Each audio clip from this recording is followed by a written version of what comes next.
Eu digo assim, você tem que enxergar qual é a tua dívida e qual é a consequência. Porque, por exemplo, uma conta de luz que eu não pago, a consequência é muito grave. Eu vou ficar sem luz. Então eu tenho que pagar.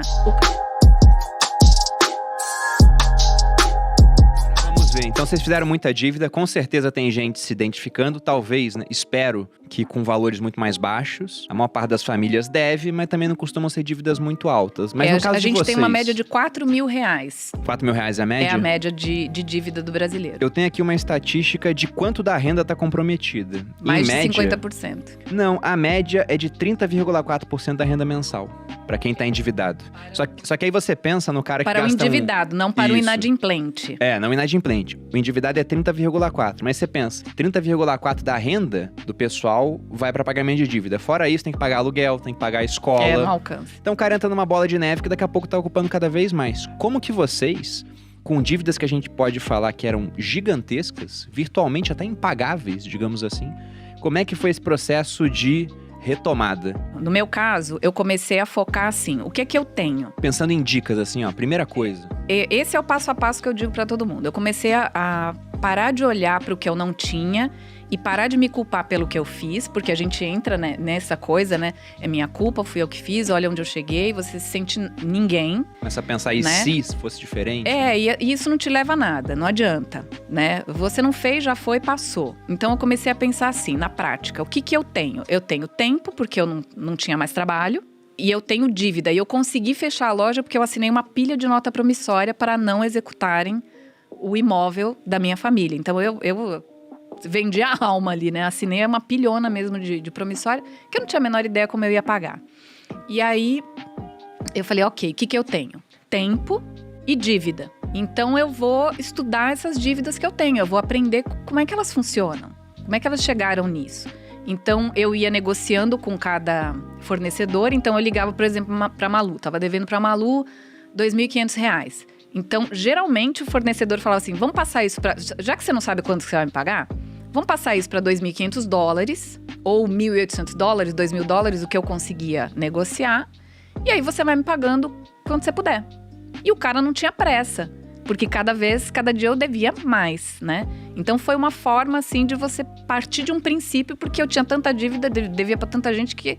Às vezes, a pessoa ligava e dizia que eu tava devendo para ela, e eu nem tinha certeza se eu não tava e quanto era.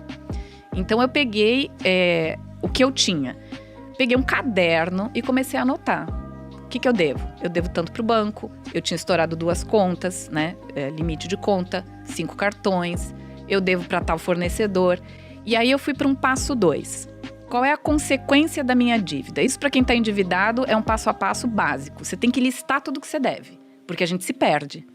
A gente se perde. A gente não sabe para quem deve, quanto deve e se aquele valor é real. Porque as pessoas chutam, ainda mais hoje, o cara te liga e fala, você tá devendo há 1.000 e não sei quantos dias, a tua dívida tá em R$150 mil. Quando você vai ver, é 80, 70, porque os caras chutam, né? Que loucura. Então, o que você tem que fazer? Tinha Cora lá em cima já. Eu totalmente amadora com dívidas, veja assim. Eu verdade não entendo esse nada. bilhete.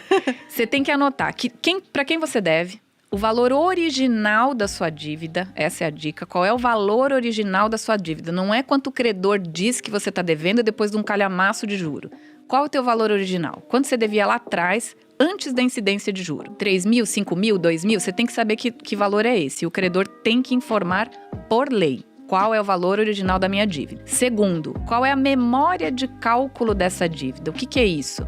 Como essa dívida chegou ao valor que você disse que chegou? Então, se o seu valor original é 3 mil e o cara diz que você deve 18, como ele chegou? Qual é o cálculo que ele fez para chegar de 3 a 18? Você vai descobrir aí que você não deve 18, que você deve muito menos. Então, você já começou a melhorar a tua situação. Outra coisa, negociar para chegar o mais perto possível do valor original da tua dívida. Isso eu aprendi numa época que não tinha internet, que não tinha nada disso.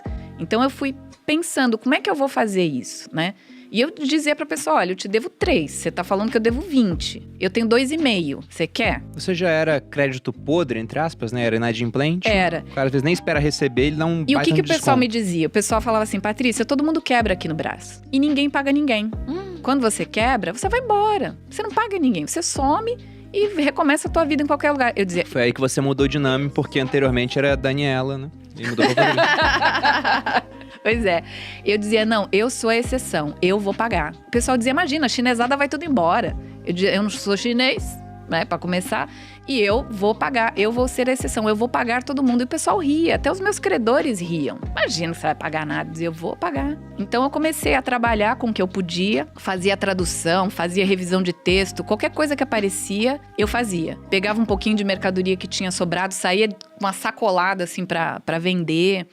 E nessa época eu fiquei muito doente, porque eu foquei tanto em pagar dívida que assim, eu não reservava nada para minha própria subsistência. Então a minha geladeira era água, não tinha nada, absolutamente nada. Hoje eu tenho 48 quilos, eu pesei 37. 37. Que a Patrícia é bem baixinha. Eu tenho 1,55 m. Mas mesmo assim é nada. Era uma caveira, então as pessoas inventavam que eu tava doente, que eu tinha a Patrícia pegou AIDS, a Patrícia tá usando muita droga, por isso que ela quebrou. Porque traficante tá atrás dela. Você falou que eu paguei vendendo drogas, as pessoas diziam, né? Ela tinha... Imagina, um dia eu tinha um Audi, naquela época era um carro muito caro, né? Em 2001. Eu tinha um Audi... Importado, né? Era importado, 0 quilômetro. Num dia eu tinha um Audi 0 quilômetro, lá que tava com seus 8.000 quilômetros. No outro dia eu não tinha dinheiro para pagar o ônibus para voltar para casa. Então foi assim, uma perda muito grande. E as pessoas diziam, não, ela tinha aquele carrão porque ela vendia dorgas e não sei o quê. E agora ela tá, né, virou essa caveira porque ela usa crack. Usou todo o estoque. E assim, eu tinha fome, na verdade, né? Porque eu não comia mesmo. Eu não conseguia dormir. Foi muito complicado. Mas eu fui negociando, fui pagando com o que eu tinha.